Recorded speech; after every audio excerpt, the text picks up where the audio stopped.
বর্ষার এই মরশুমে বাজারে বেগুনটা বেশ দুর্লভ। দেখলেন বাড়ির ফ্রিজে অনেকটাই কাঁকরোল রয়ে গেছে। ভাতের প্রথম পাতে এইভাবে করে ফেলুন পুরভরা কাঁকরোল। এই রেসিপিটি তৈরি করতে প্রথমে আমি কাঁকরোলটাকে কেটে ভালো করে ধুয়ে লবণ জলে সেদ্ধ করে নেব। যখন দেখব কাঁকরোলের রঙটা আমার পাল্টে গেছে, তখন আমি কাঁকরোলগুলো জল থেকে তুলে অন্য পাত্রে রেখে দিচ্ছি।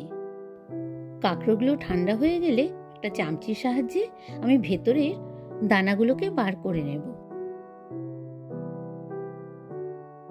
এবার ওই দানাগুলো থেকে শাঁসগুলো আমি আলাদা করে বীজগুলো ফেলে দেব।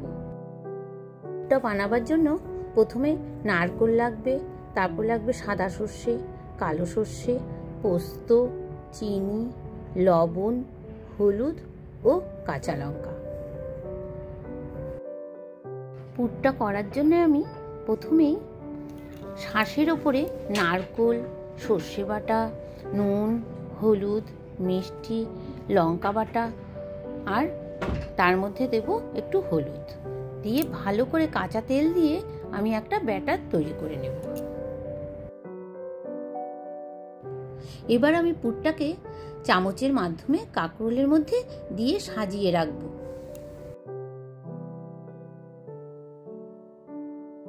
এবার ভাজার জন্য আমার একটা ব্যাটার তৈরি করতে হবে। তার জন্য আমার লাগবে বেসন, চালের গুঁড়ো, লঙ্কা বাটা, নুন, হলুদ ও মিষ্টি। এবার ব্যাটারটা আমি সুন্দর করে গুলিয়ে নেব। ঠিক এই রকম ঘনত্বে রাখতে হবে। এবার পুরভরা কাঁকরোলগুলোকে ব্যাটারের মধ্যে ভালো করে ডুবিয়ে আমি গরম তেলের উপরে নিভু আঁচে আস্তে আস্তে ভাজতে দেব। বেশ লাল লাল করে ভাজা হয়ে যাওয়ার পরে কাঁকরোলগুলো একটা অন্য পাত্রে আমি তুলে নেব।